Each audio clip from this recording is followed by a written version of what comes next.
Hello students, स्वागत है आप सभी का श्री समर्पण की ऑनलाइन क्लास में। हम बात कर रहे हैं कक्षा 9 सामाजिक विज्ञान के बारे में। जैसा कि पिछले वीडियो में हमने पढ़ा था चैप्टर फर्स्ट भारत, उसकी आकार और स्थिति के बारे में। आज हम चर्चा करेंगे दूसरे चैप्टर के बारे में जिसका नाम है भारत का भौतिक स्वरूप।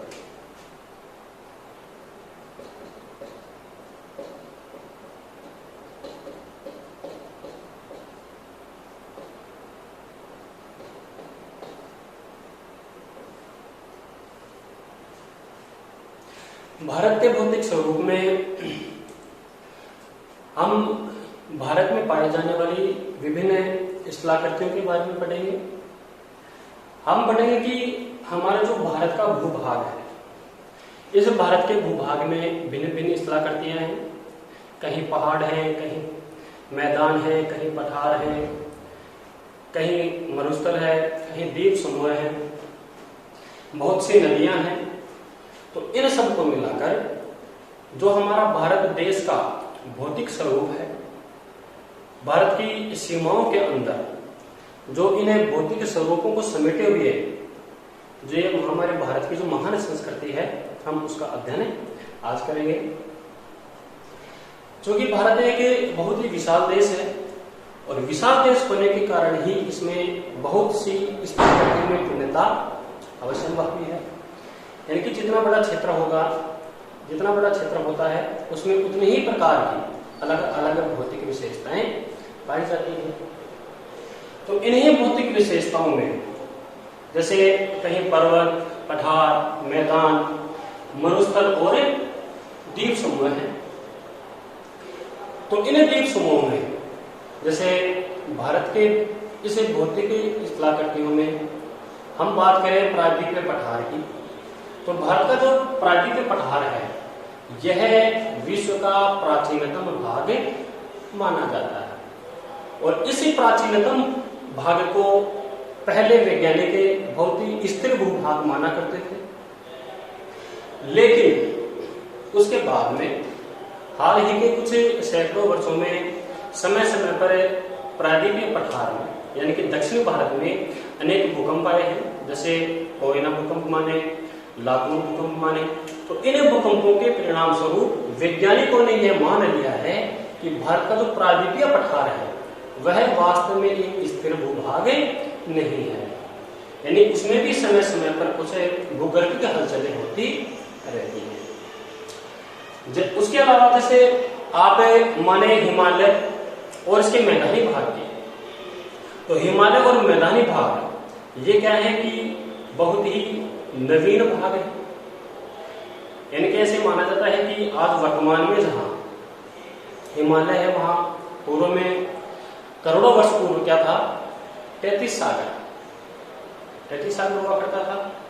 अब उसी 33 सागर में तलछट के जमा होने से वो 33 सागर क्या हुआ, बन गया और अनेक कारणों से, अनेक भूगर्भिक कारणों से वहां पर हिमालय की उत्पत्ति हुई। हिमालय के निर्माण के साथ साथ ही जब उसकी ऊंचाई बढ़ने लगी तो वहां से अनेक नदियां निकलने लगी और नदियों के साथ बहकर आने वाले निक्षेपों से, अवसादों से इनका निर्माण हुआ, मैदानी भूभागों का निर्माण हुआ। इस प्रकार भारत के इन विभिन्न स्थलाकृतियों की हम चर्चा करें तो चर्चा के साथ साथ ही हम इनको अलग अलग भागों में बांट के उनका अध्ययन करें तो अध्ययन करने में बहुत ही सहूलियत होगी। अगर हम इनको बांटें तो भारत का जो भौतिक स्वरूप है उसे मुख्यतः कितने भागों में बांटा गया है, 6 भागों में बांटा गया है। कितने भागों में बांटा गया है, 6 भागों में बांटा गया है, जिनमें सबसे पहले स्थान पर है हिमालय पर्वत श्रृंखला।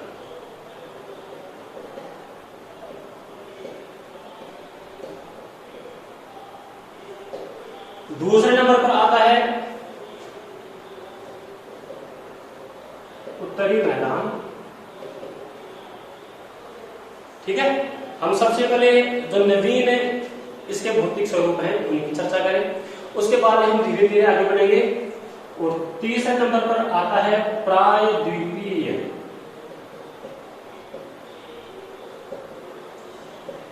पठार, प्रायद्वीपीय पठार।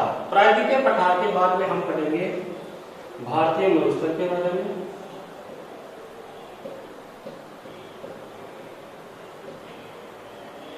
भारतीय मरुस्थल के बारे में आप जानते हैं कि भारतीय मरुस्थल का जो अधिकांश भाग है वो कौन से राज्य में स्थित है? हमारे राज्य राजस्थान में स्थित है।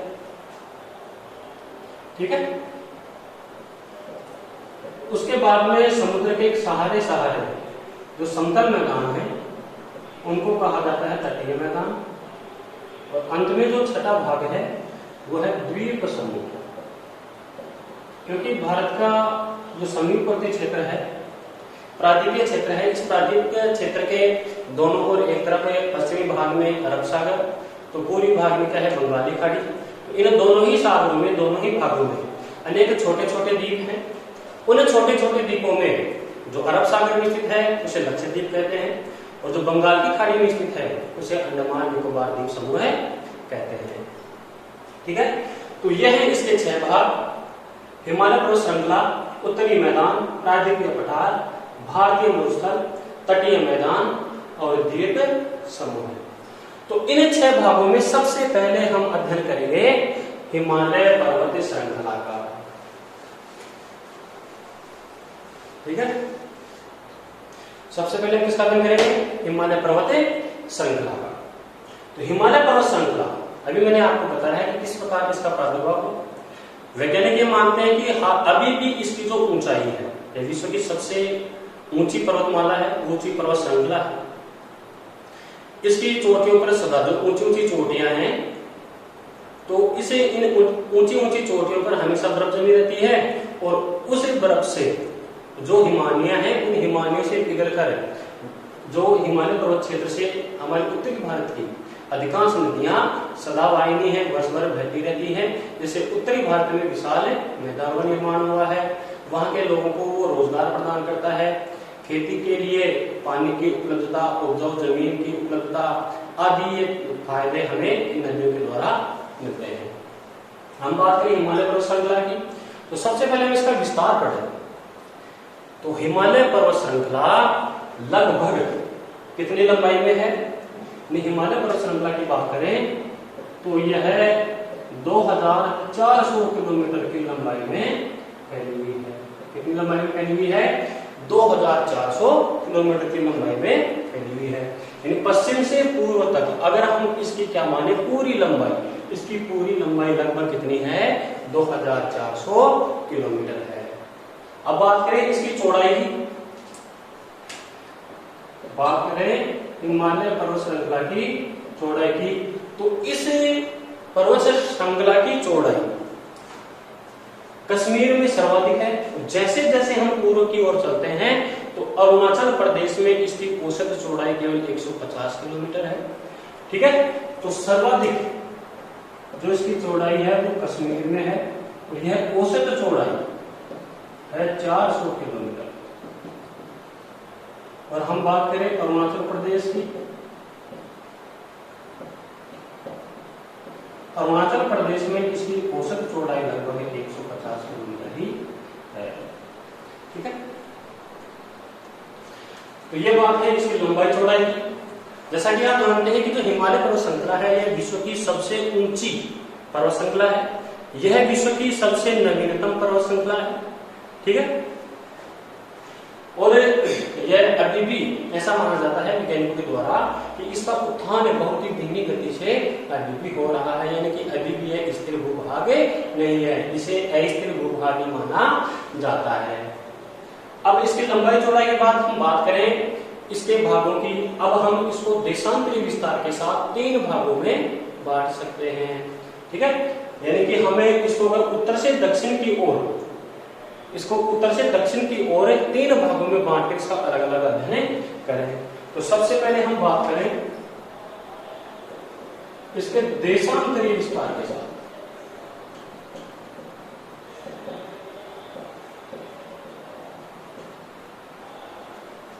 इसे कितने भागों में बांटा गया है? इसे 3 भागों में बांटा गया है।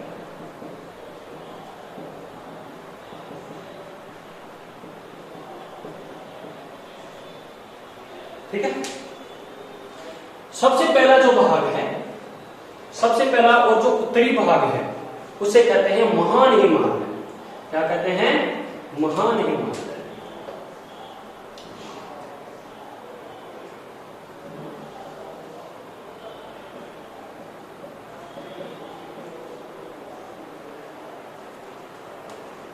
इसे देशांतरी विस्तार के साथ अगर उत्तर से दक्षिण की ओर, यानी कि ऊपर की ओर उत्तर है, नीचे की ओर दक्षिण है, तो उत्तर से दक्षिण की ओर बांटने पर इसे 3 भागों में बांटा जा सकता है। सबसे ऊपर है महान हिमालय, उसके बाद में है हिमाचल हिमालय और उसके बाद में है शिवालिक श्रेणी। इसे 3 भागों में बांटा गया है, महान हिमालय, हिमाचल हिमालय और शिवालिक श्रेणी। ठीक है। तो महान हिमालय है, इसे हमें इसका अन्य नाम भी दे सकते हैं, जिसका नाम है आंतरिक हिमालय।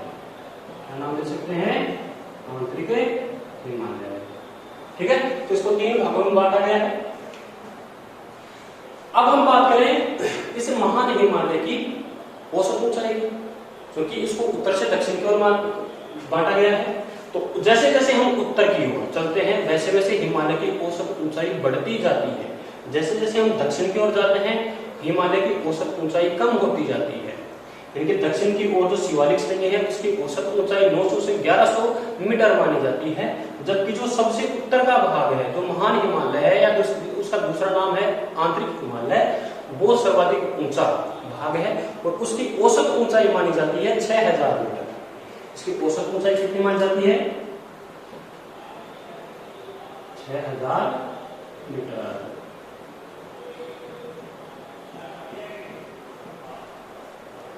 इस महान हिमालय का जो आंतरिक क्रोड है, इस महान हिमालय का आंतरिक क्रोड है, आंतरिक क्रोड कैसी चट्टानों से बना है? ये ग्रेनाइट चट्टानों से बना हुआ माना जाता है। आंतरिक क्रोड का मतलब है कि इसका जो अंदर का भाग है, इसका अंदर का प्रारूप संरचना कैसी है, वो मानी जाती है ग्रेनाइट की चट्टानों से निर्मित मानी जाती है। ठीक है। तो ये तो बात थी किसकी?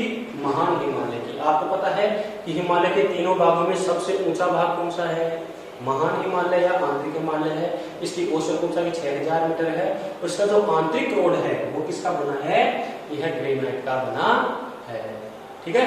और इसके साथ साथ महान हिमालय की जो अधिकांश चोटियां ऊंची हैं, और जो आपने पढ़ा है पहले कि सौर मंडल में जितने जैसे जैसे हम ऊपर की ओर जाते हैं वैसे वैसे तापमान कम होता जाता है। तो इसी ऊंचाई के कारण, इसी अधिक ऊंचाई के कारण क्या होता है कि इसकी जो अधिकांश ऊंची चोटियां हैं वर्ष भर बर्फ से ढकी हुई होती हैं, वहां सदा बर्फ जमी होती है, बर्फ के बड़े बड़े ग्लेशियर हिमालय हैं, और उनके पिघलने से यहाँ से अधिकांश नदियों का उद्भव होता है और वो बहकर कहाँ आती हैं? भारत की ओर आती है। ठीक है। अब है दूसरा भाग। दूसरा भाग है हिमाचल या निम्न हिमालय।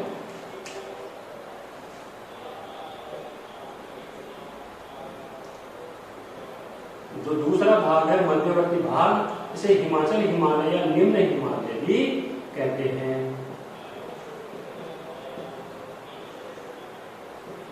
ठीक है।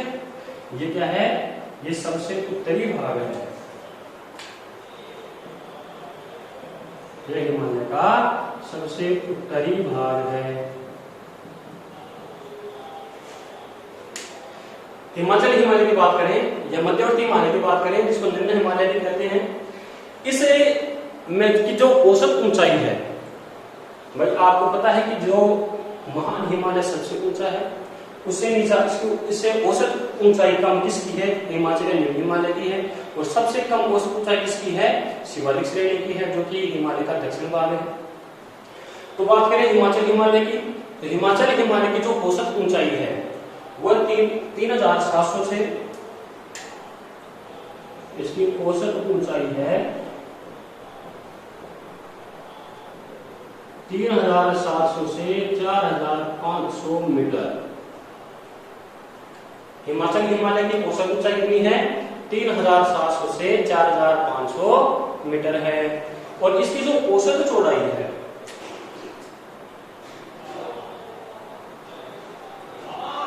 इसकी जो औसत चौड़ाई है वो लगभग 50 किलोमीटर है। औसत चौड़ाई कितनी है? लगभग 50 किलोमीटर है। ठीक है। अब इसे जो हिमाचल हिमालय है, यानी कि जो मध्यवर्ती भाग है, इस मध्यवर्ती भाग में पीर पांचाल श्रेणी, पर्वतमाला का नाम सुना होगा, पीर पांचाल पर्वतमाला, धौलाधर, कश्मीर की घाटी, जो कश्मीर घाटी का भाग है, ये भी किसमें आता है? हिमाचल हिमालय में ही आता है। कांगड़ा और कुल्लू की घाटी, जो हिमाचल प्रदेश के आसपास, हिमाचल और उत्तराखंड के आसपास जो क्षेत्र है, कुल्लू कांगड़ा घाटियां हैं, वो भी किसमें शामिल की जाती हैं? हिमाचल हिमालय, निम्न हिमालय में शामिल की जाती हैं। ठीक है। तो इसके भाग कौन कौन से हैं? उसमें मैं बात करूं पीर पांचाल की,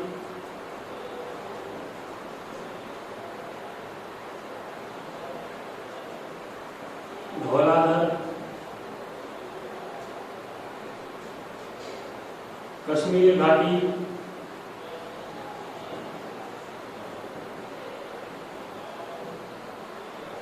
कुल्लू व कांगड़ा, ये सभी भाग किसमें आते हैं? हिमाचल हिमालय में आते हैं। अब हम आगे बात करेंगे इसके तीसरे भाग की, यानी तो इसके सबसे दक्षिणी और औसत ऊंचाई में जो सबसे नीचा भाग है, इसकी भाग की बात करें तो वो तीसरा भाग है शिवालिक श्रेणी। कौन सा भाग है? शिवालिक श्रेणी। ठीक है। शिवालिक श्रेणी की बात करें तो इसकी औसत ऊंचाई कितनी है? इसकी औसत ऊंचाई है 900 से 1100 मीटर के लगभग। औसत चौड़ाई की बात करें तो औसत चौड़ाई है 10 से 50 किलोमीटर। औसत चौड़ाई कितनी है? 10 से 50 किलोमीटर। यानी कि औसत ऊंचाई जो शिवालिक श्रेणी है, इसकी औसत ऊंचाई 900 से 1100 मीटर है, जबकि जो औसत चौड़ाई है वो 10 से 50 किलोमीटर है। यानी कि जो नीचे वाली श्रेणी है, दक्षिण में जो सबसे नीचे वाली श्रेणी है, इसे शिवालिक श्रेणी नाम दिया जाता है। अब ये जो शिवालिक श्रेणियां हैं, इस पूरे हिमालय पर्वत श्रृंखला में सबसे बाद की रचनाएं हैं, क्योंकि इनकी जो रचना है वो महान हिमालय या फिर जो ऊंची श्रेणियां हैं, ऊंची श्रेणियों में से नदियों द्वारा बहाकर लाए गए अवसादों से के संपीड़न से बनी है। यानी कि जो नदियां तेज गति से, भाई ऊंचे स्थानों से नदियां बह के आते हैं, पानी जब ऊंचे स्थान से नीचे स्थान की ओर बहता है तो बहुत तेज गति से बहता है, और बहुत तेज गति से बहने के कारण क्या करता है कि अपने साथ बहुत सारा मिट्टी, कंकड़, पत्थर आदि लाता रहता है। तो इसी प्रकार जब ये ऊंचे पहाड़ों से, ऊंची श्रेणी से पानी बहकर आता है हिमालयों से निकलकर, तो क्या होता है कि धीरे धीरे ये जो अवसाद हैं ये जमने लगते हैं, और उन अवसादों के संपीड़न से ही इन शिवालिक श्रेणियों का निर्माण हुआ है। ठीक है। इसके साथ साथ जो शिवालिक श्रेणियां हैं, ये जो शिवालिक श्रेणियां हैं, इन शिवालिक श्रेणियों की जो मध्य में जो ये मध्य के क्षेत्र हैं, इनको, इन घाटियों को, यानी कि मध्य में पहाड़ियों के बीच में जो घाटियां होती हैं, उन घाटियों को दून कहा जाता है। क्या कहा जाता है? दून कहा जाता है। यानी कि पहाड़ियों के मध्य की घाटियों को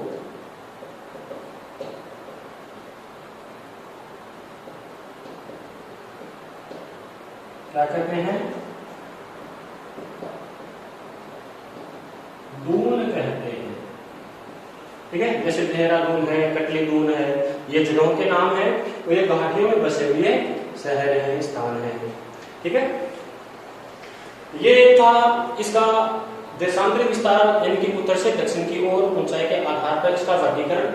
सबसे पहला था महान हिमालय, आंतरिक हिमालय, दूसरा था हिमाचल हिमालय या निम्न हिमालय, और तीसरा है शिवालिक श्रेणी। अब इसके अलावा ये तो हमने इसका क्या किया, उत्तर से दक्षिण की ओर इसका विभाजन किया है। इसके अलावा इसको पश्चिम से पूर्व की ओर निकलने वाली जो मुख्य नदियां हैं, उन नदियों, घाटियों के द्वारा काटे गए भागों के आधार पर भी इसका क्या कर सकते हैं?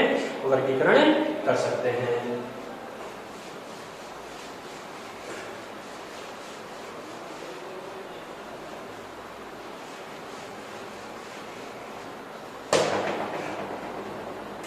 तो अब हम इसका वर्गीकरण किस प्रकार करेंगे?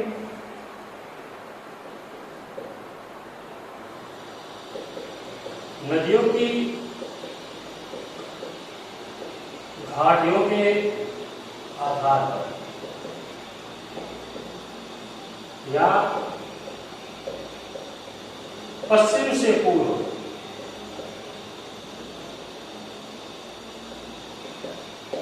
जाने पर इसका वर्गीकरण कर सकते हैं। ठीक है, यानी कि जो पश्चिम से पूर्व तक जो स्थित क्षेत्र हैं इनके आधार पर भी हम हिमालय को बांट सकते हैं। और जो नदी घाटियों के द्वारा जो सीमाएं बनाई जाती हैं, घाटियां नदियों के द्वारा घाटियां बनाई जाती है, सीमाएं बनाई जाती है, तो उसके आधार पर भी हम हिमालय को अलग अलग भागों में बांट सकते हैं। तो सबसे पहले हम ये देखते हैं कि जो हिमालय पर्वत श्रृंखला है, ये हिमालय पर्वत श्रृंखला सिंधु नदी घाटी से लेकर ब्रह्मपुत्र नदी घाटी तक एक चाप के रूप में फैली हुई है। ठीक है, यानी कि इसका जो सबसे दक्षिण में इसकी जो नदी है वो सिंधु नदी है, सॉरी जो सबसे पश्चिम में जो नदी है वो सिंधु नदी है, और जो सबसे पूर्व में नदी है वो क्या है, ब्रह्मपुत्र नदी है। इसका जो पश्चिमी छोर है कहां तक है, सिंधु नदी, और जो पूर्वी छोर है कहां तक है, ब्रह्मपुत्र नदी। ठीक है, तो पूर्व से पश्चिम के आधार पर नदियों की घाटियों के आधार पर हम इसको बांटे। तो सबसे पहले हम सिंधु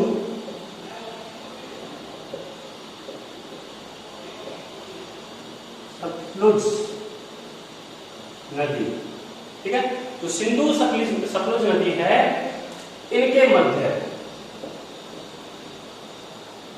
हिमालय क्षेत्र है।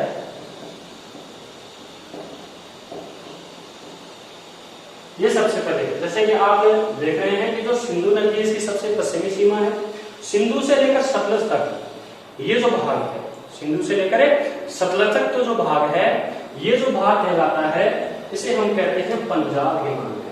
क्या कहते हैं, पंजाब हिमालय।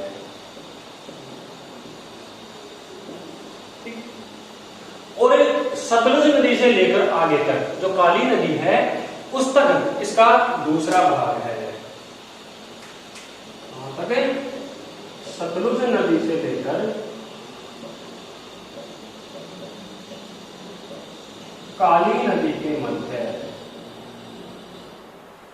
ये पहला भाग था सिंधु से सतलज के मध्य, और दूसरा भाग है सतलुज से काली नदी के मध्य। ठीक है, और इस भाग को हम कहते हैं कुमाऊं हिमालय।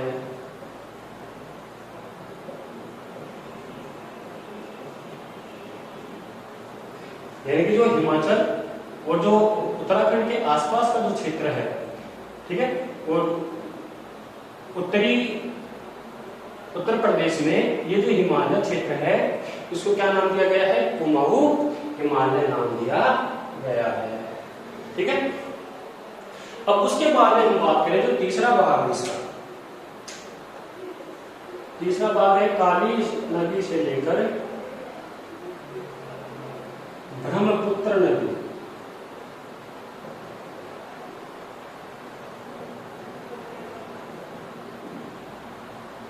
ब्रह्मपुत्र नदी के मध्य।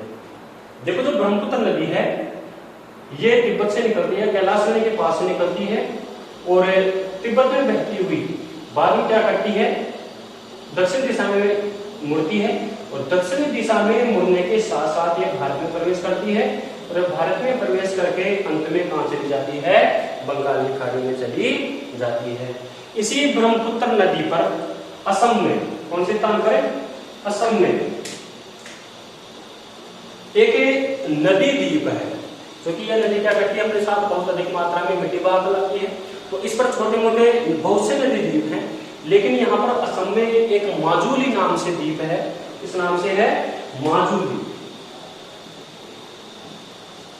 माजुली नाम का द्वीप है, नदी द्वीप है, जो विश्व का सबसे बड़ा नदी द्वीप है, जिस पर लोग निवास करते हैं।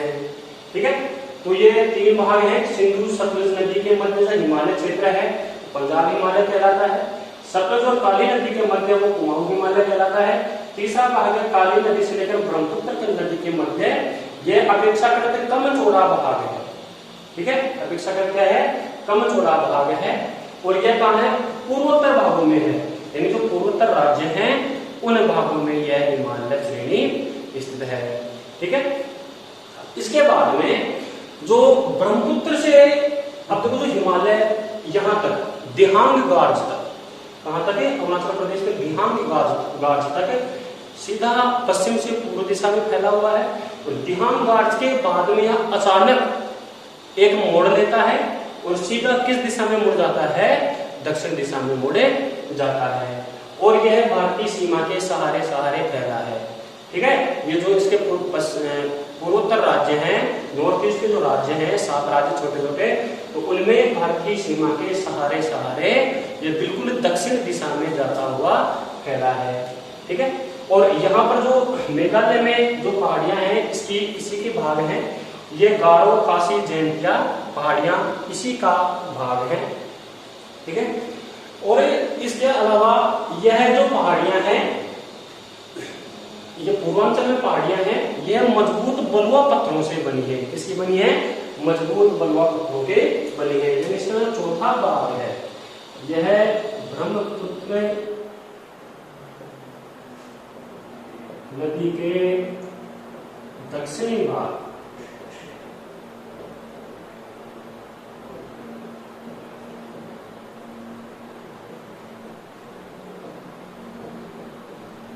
ब्रह्मपुत्र नदी के दक्षिण भाग में स्थित हिमालय क्षेत्र है, जिसे हम इसका अन्य नाम देना चाहें तो इसे हम पूर्वांचल भी कह सकते हैं। पूर्वांचल हिमालय कह सकते हैं, या इसे पूर्वांचल पहाड़ियां भी या पूर्वोत्तर पहाड़ियां भी कहते हैं। इनमें जैसे पटकाई, नागा, मिजो, मणिपुर की पहाड़ियां शामिल हैं। ये गारो, खासी, जैंतिया पहाड़ियां भी एक इसी का भाग। आपने सुना होगा कि जो मासिनराम है, चेरापूंजी, ये विश्व में सर्वाधिक वर्षा प्राप्त करने वाले क्षेत्र हैं। अब इस क्षेत्र की एक विशेषता है कि ये जो पहाड़ियां हैं अपेक्षाकृत नीची पहाड़ियां हैं और ये बहुत ही घने जंगलों से ढकी हुई हैं। ठीक है, तो ये जो इसके हिमालय के भाग पहले हमने पढ़े थे, इसका जो देशांतरी विस्तार के साथ साथ या फिर उत्तर से दक्षिण जाने पर जो हिमालय को 3 भागों में बांटा गया था, महान हिमालय, हिमाचल हिमालय और शिवालिक श्रेणी। उसके बाद में हमने नदी घाटियों के द्वारा जो स्थित क्षेत्र हैं या पश्चिम से पूर्व की ओर जाने पर इस हिमालय को बांटा गया, वो 4 भाग हैं। पहला भाग था सिंधु सतलुज नदी के मध्य स्थित भाग, पंजाब हिमालय कहलाता है। दूसरा भाग था सतलुज काली नदी के मध्य स्थित भाग, जो कुमाऊं हिमालय कहलाता है। तीसरा भाग है काली और ब्रह्मपुत्र के मध्य हिमालय, और चौथा भाग है ब्रह्मपुत्र नदी के दक्षिणी भाग में स्थित हिमालय क्षेत्र। और इसको क्या कहते हैं, पूर्वांचल हिमालय या पूर्वांचल की पहाड़ियां कहते हैं। ठीक है, अब इसके अलावा हम देखते हैं कि हमारे जो उत्तरी मैदानी भाग को जो वर्ष भरे नदियों के द्वारा जो जल प्राप्त होता है, वो कहां से प्राप्त होता है, वो प्राप्त होता है इसी हिमालय पर्वत श्रृंखला से। इसके साथ साथ ये जो हिमालय पर्वत श्रेणी है, ये भारत के लिए एक प्राकृतिक सुरक्षा दीवार का कार्य करती है। यानी कि यह उत्तर से आने वाले आक्रमणकारियों के बीच में बाधा कार्य करती है। उसके साथ साथ जो साइबेरिया से आने वाली ठंडी हवाएं होती हैं, उनको रोककर यह भारत की मानसून को जमने से या ठंडा होने से बचाता है। तो ये हिमालय के लाभ हैं। ठीक है, तो आज हमने भारत के भौतिक स्वरूप के आधार पर बात कितने भागों में बांटा गया है, 6 भागों। उन 6 भागों में से पहले भाग के बारे में हमने अध्ययन किया। वो पहला भाग है हिमालय पर्वत श्रेणी। और हिमालय पर्वत श्रेणी जैसा कि आपको पता है सबसे नवीनतम पर्वत श्रेणी है। और इसकी जो हिमालय पर्वत श्रेणी पर स्थित माउंट एवरेस्ट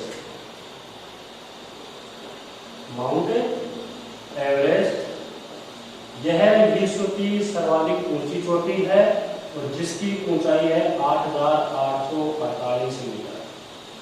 ठीक है, इसे नेपाल में स्थानीय भाषा में सागर माथा के नाम से भी जाना जाता है। नेपाल में किस नाम से जाना जाता है, सागर माथा के नाम से भी जाना जाता है। यह नेपाल में स्थित है। अगर हम बात करें भारत की, तो भारत की सबसे ऊंची चोटी कौन सी है, भारत की सबसे ऊंची चोटी है कंचनजंगा।